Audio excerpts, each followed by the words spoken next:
there, friends. Welcome back. I'm teacher Brittany with the Home CEO Academy, and I have my clue from earlier this week. Do you all remember what this is called?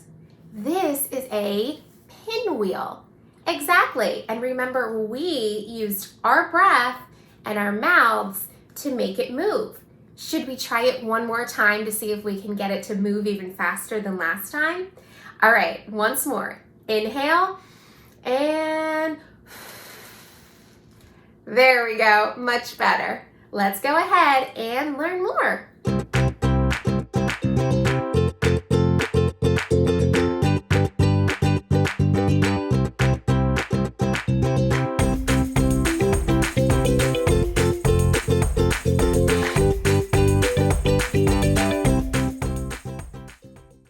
Let's head over to Lexi for our hello song. Take it away, Lexi. Hello, friends. Today I'll be singing a song with my adorable cat, Kitty. Hello, friends. Maybe Monday, Tuesday, Wednesday, Thursday, Friday. But it's great to see you. Maybe it's winter, spring, summer, or fall. Ooh. It's great to see you, no matter what season it is. Bye. See you later. Let's sing the toothbrush song together. If you have your toothbrush handy and you want to sing along, that would be great. This goes to the tune of Row, Row, Row Your Boat. And here we go. Brush, brush, brush your teeth, brush them every day. We put toothpaste upon our brush to help stop tooth decay. Floss, floss, floss your teeth, floss them every day.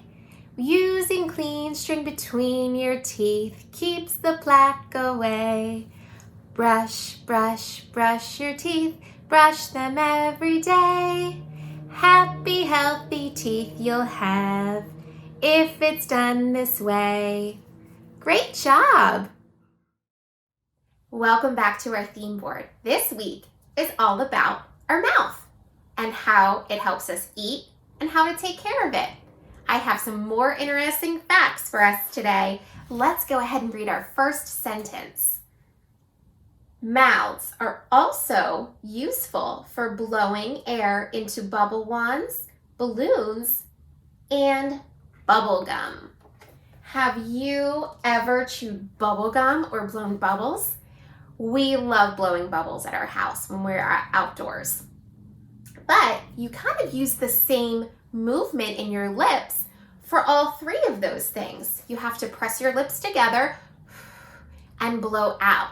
So we use our lungs and our mouth to do both of those. Our second sentence reads, our tongues can taste sweet, salty, sour, and bitter flavors. And the way that we taste these flavors is actually through little tiny hairs on our tongue that are called microvilli. And without saliva and these little microvilli, we wouldn't be able to taste anything. But these little receptors on our tongue can sense these different flavors and it registers to our brain so that we can taste the sour things and the sweet things and get enjoyment from the food that we eat. I hope you learned some more about the mouth. Let's go over to the desk with Teacher Mariah for our Wake Up Warm-Ups. Wake Up Warm-Up. Today's warm-up is going to involve trying some different foods. And there are going to be 4 foods, and your parent or caregiver can bring you 4 different kinds of foods. And they are going to be different types of foods that either taste sweet, salty, sour, or bitter. Now, if you're not totally sure what all of those words mean, don't worry because we'll try. Now, for an example of something you could try for sweet, you might, for example, maybe try some marshmallows, or you could even try something like mandarin oranges. Now, this is what they actually look like. Now they sort of look like peaches. You may be familiar with it, but they're a little bit different. They're baby oranges and they're very sweet, and they can be something that you might want to try, or you can pick another type of food for your sweet. And anyway, when you're done trying that in the sweet section, you would color in the thumbs up if you like it, or the thumbs down if you don't like it. And if you want to, you can also write down here, your parent caregiver can write what you tried. Now, what about salty? Well, for salty, you could try something like maybe some pita chips. And actually, it's got the word salt right there. Sea salt. If you're looking for something salty, that's definitely a hint that it's salty. Or you could try, let's see, what else could you try for salty? What about something like this? Crunchy chickpeas in sea salt flavor. These taste sort of like chips, but they're sort of round. And what's awesome about these is they have a lot of protein and a lot of fiber, and they're really, really good for you. And they're actually really good too. So that might be something new and different you can try for salty. Now, what about sour? Well, if you said lemon, yes, that generally is the first thing that comes to mind. This is a little bit of lemon juice, so you might try just a little dab of it that your parent or caregiver can give you and see what you think about that sour flavor. Now, sometimes even, grapes, they're sweet, but they also can be a little tangy as well, so you could try that for sour as well. Now, when it came to bitter, I had to think about it a little bit. What are some bitter things? Well, what came to mind were things like some of the flavorings that go into some of our baking. Now, these flavorings, vanilla, this is vanilla, and this is cinnamon. These are for sweet type of things that you bake, but only a tiny, tiny bit of these ingredients are needed to flavor those things, like cakes and cookies and things like that. But if you just kind of have it raw, it can be a little bit bitter. But now that we're looking at pure vanilla and some cinnamon, I also wanted to take a little rabbit hole and go down and talk about what vanilla actually looks like. Now, vanilla this is a liquid in here, and it's a sweet flavoring that goes in things like vanilla ice cream. And I wanted to show you where this actually comes from. It comes from a plant, and here is a picture of what the vanilla bean looks like. So cool. So what they do is they get those vanilla beans out, they crush them all down, turn them into this liquid, and that is what goes into cakes, cookies, and all kinds of things with vanilla flavoring. Now, let's talk quickly about cinnamon. Now, cinnamon also comes from a plant. I'm going to show you a cinnamon plant here. So this is what it would look like just from the ground.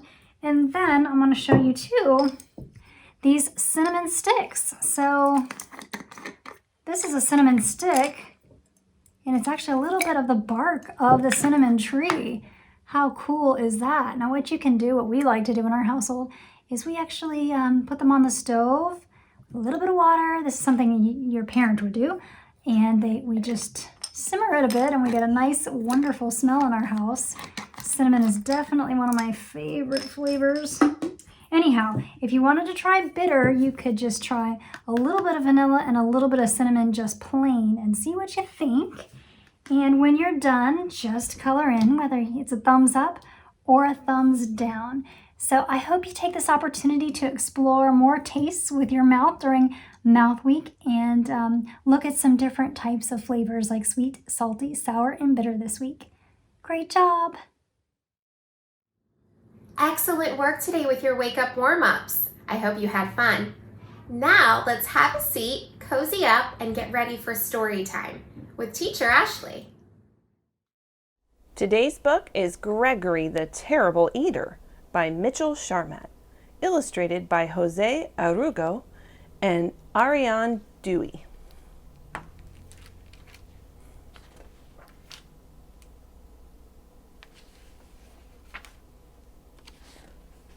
Once there was a goat named Gregory. Gregory liked to jump from rock to rock, kick his legs into the air, and butt his head against walls. "I'm an average goat," said Gregory. But Gregory was not an average goat. Gregory was a terrible eater. Every time he sat down to eat with his mother and father, he knew he was in for trouble. "Would you like a tin can, Gregory?" asked Mother Goat. "No, thanks," said Gregory. "How about a nice box, a piece of rug, and a bottle cap?" asked Father Goat. "Bah!" said Gregory unhappily. "Well, I think this is a meal fit for a goat," said Mother Goat as she chewed on an old shoe. "It certainly is," said Father Goat as he ate a shirt, buttons and all. "I don't know why you're such a fussy eater, Gregory." "I'm not fussy," said Gregory. "I just want fruits, vegetables, eggs, fish, bread, and butter. Good stuff like that." Mother Goat stopped eating the shoe.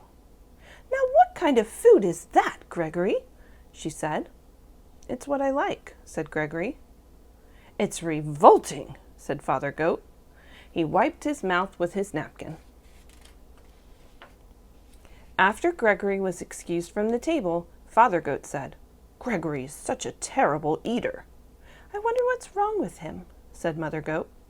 Mother and Father Goat ate their evening newspaper in silence.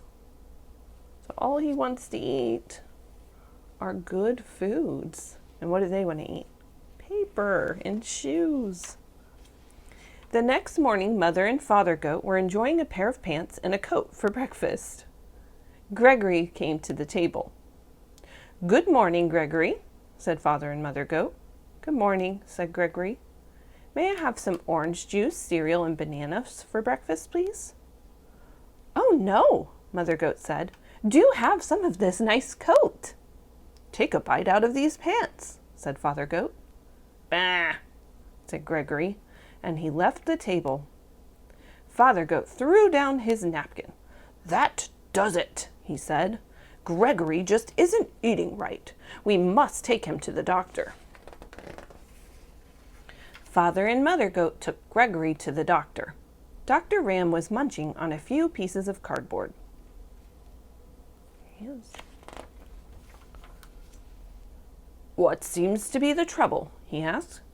"Gregory is a terrible eater," said Mother Goat. "We've offered him the best. Shoes, boxes, magazines, tin cans, coats, pants. But all he wants are fruits, vegetables, eggs, fish, orange juice, and other horrible things." "What do you have to say about all of this, Gregory?" asked Dr. Ram. "I want what I like," said Gregory. "Makes sense," said Dr. Ram. He turned to Mother and Father Goat. "I've treated picky eaters before," he said. They have to develop a taste for good food slowly. Try giving Gregory one new food each day until he eats everything." That night for dinner, Mother Goat gave Gregory spaghetti and a shoelace in tomato sauce. "Not too bad," said Gregory.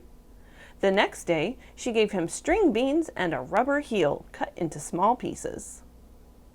"The meal was good and rubbery," said Gregory. So he's eating his food. The day after that, Mother Goat said, "We have your favorite today, vegetable soup. But there is one condition. You also have to eat the can." "Okay," said Gregory. "What's for dessert?" "Ice cream," said Father Goat. "But you have to eat the box, too." "Yummy," said Gregory. "I'm proud of you," said Father Goat. "You're beginning to eat like a goat." "I'm learning to like everything," said Gregory. One evening, Father Goat asked, "Has anyone seen my striped necktie?" "Not since breakfast," said Mother Goat. "Come to think of it, I haven't seen my sewing basket today. I left it in the living room after supper last night." Father Goat turned to Gregory. "Gregory, have you been eating between meals?" "Yes," said Gregory. "I can't help it. Now I like everything." "Well," said Mother Goat, "it's all right to eat like a goat, but you shouldn't eat like a pig." "Oh," said Gregory. After Gregory went to bed, Mother Goat said, "I'm afraid Gregory will eat my clothes hamper." "Yes, and then my toolkit will be next," said Father Goat. "He's eating too much. We'll have to do something about it."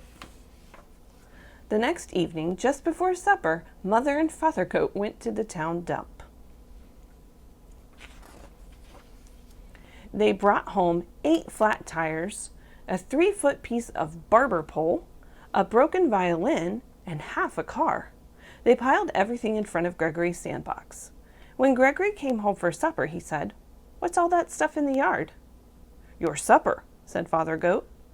"It all looks good," said Gregory. Gregory ate the tires and the violin. Then he slowly ate the barber pole. But when he started in on the car, he said, "I've got a stomach ache.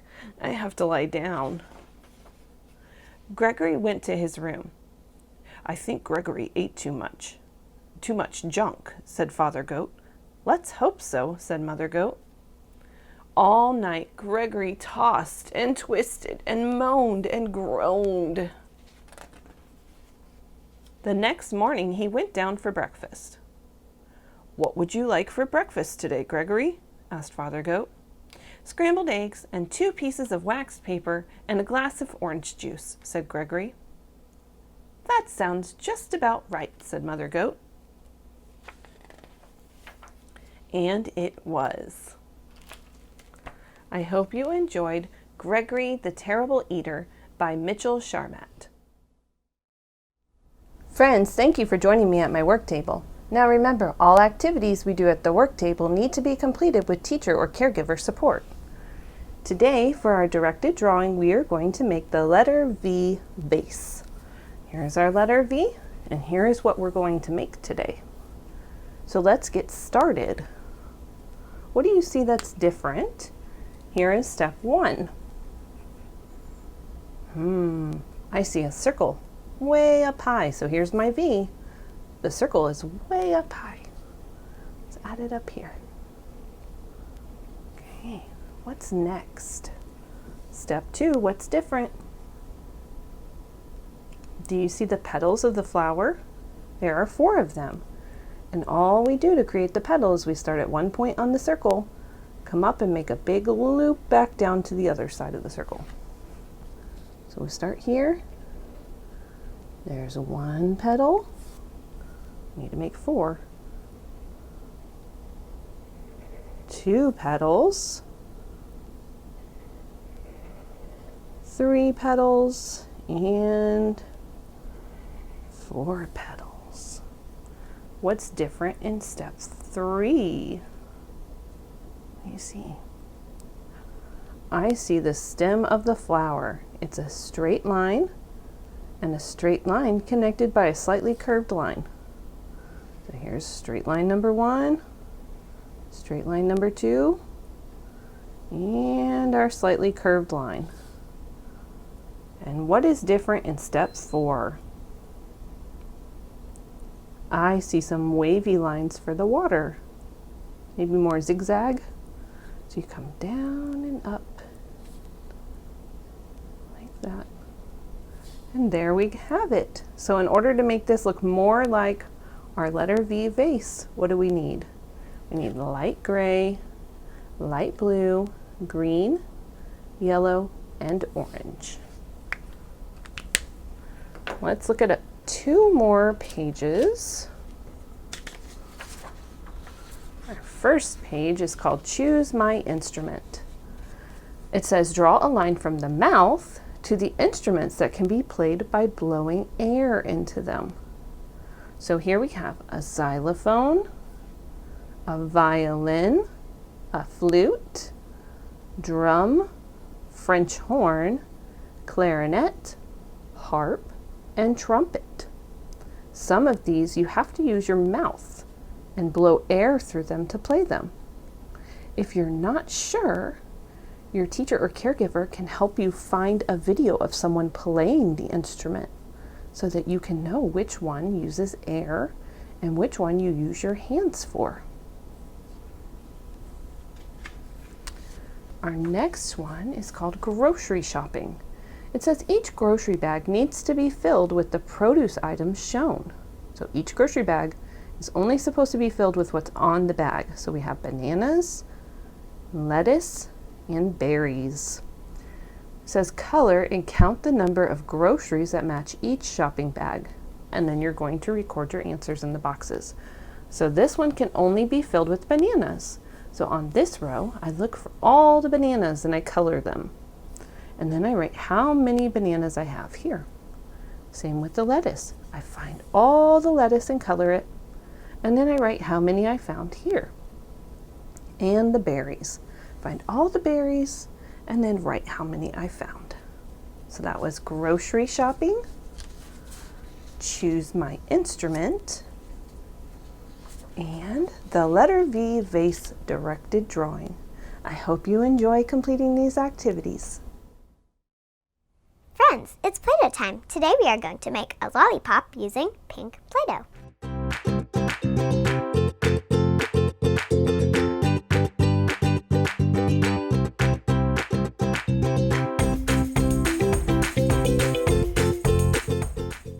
We did it! We made a lollipop. Well done! I hope you had a great time today. I loved learning all about our mouths and what they do for us. But for now, it's time to say so long. So remember to go out and have a great time with your activities and make them all yours. And feel free to send in your work. We love to see what you're doing at home. Now, from Brittany and everyone here at the Home CEO Academy, have a great day and we will see you next time. Bye-bye. You could be larger.